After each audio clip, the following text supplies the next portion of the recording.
Diana Furchtgott-Roth joins us right now, the adjunct professor of economics at George Washington University. We've also got Peter Morici joining us, the University of Maryland economist. Welcome to both of you. Diana, this notion that we're not in a recession and the president says we're not, and whatever the classic definition is, others say you have to wait till the National Bureau of Economic Research weighs in on this. Others still insist you can't really get a sense of it until well after the fact. Do you think we are in a recession right now?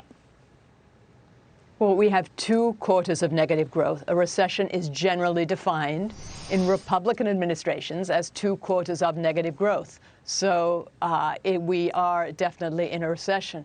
But this Inflation Reduction Act is not an Inflation Reduction Act. It's an Inflation Increasing Act. If President Biden wanted to reduce inflation, reduce the 40% increases in gasoline prices over the past year, he could expand oil and natural gas production here at home instead of going to Saudi Arabia begging them to expand their oil and gas production.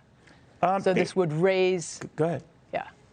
All right, I apologize. Peter, what do you think? I mean, that this meets the definition of a recession, and this measure that the president is hoping to see passed will make it a very brief slowdown. Oh, this measure won't have much of an impact at all.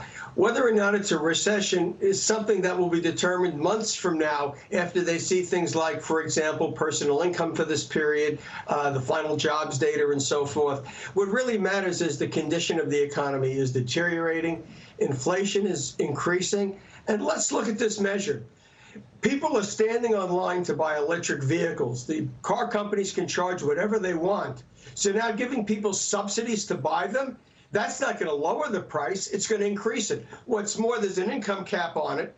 So basically, upper income people will actually have to pay more for these vehicles than before. You give people a subsidy to get them to do something when they don't want to do it. Well, right now they want to do it, but Detroit can't deliver the cars. So this is just going to make a bad situation worse. So, Diana, when you look at this and the president says that this measure is going to be fully paid for and that the tax increases in it are just targeted on the wealthy and some corporations that dodge the tax man, what do you think of that? We heard today that gross private domestic investment was down by 13.5% on an annualized basis. So the president wants to tax corporations by 15%. It makes no sense at all. You would only believe that if you believe that it's a free source of tax revenue that will not change corporate behavior. And we all know that that's not true. If you tax something, you get less of it. Corporations will go abroad. They'll produce less. The last thing we need is an increase in the corporate income tax that isn't going to give us any revenue at the time when we just heard today that domestic investment is down by 13.5%. You know, Peter, no matter where people stand on the whole tax thing, there are times to consider such an increase and times not to. I would imagine in this environment, it's not that time. What do you say? No, it's not. The basic problem with too much demand is all that cash that's sitting in people's checking accounts, the leftover pandemic money. Unless you're going to start taxing savings accounts, you're not going to do anything about the excess demand. Right now, people's incomes are growing slower than prices. They are not bidding up the prices, but rather they're being victimized by the higher prices, which come from, for example, this administration's neglect of farm problems. We would have had food price problems even without the situation in Russia because of the water conditions in the American West, which he is not addressing adequately.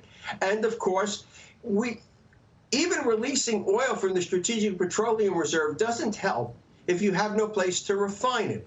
And cracking down on refineries, as his administration has done, means we have less refining capacity. So he's basically manufacturing shortages of fossil fuels for what purpose is beyond me, because we can't substitute out of them until things like more electric vehicles are available, and Detroit can't yet make them.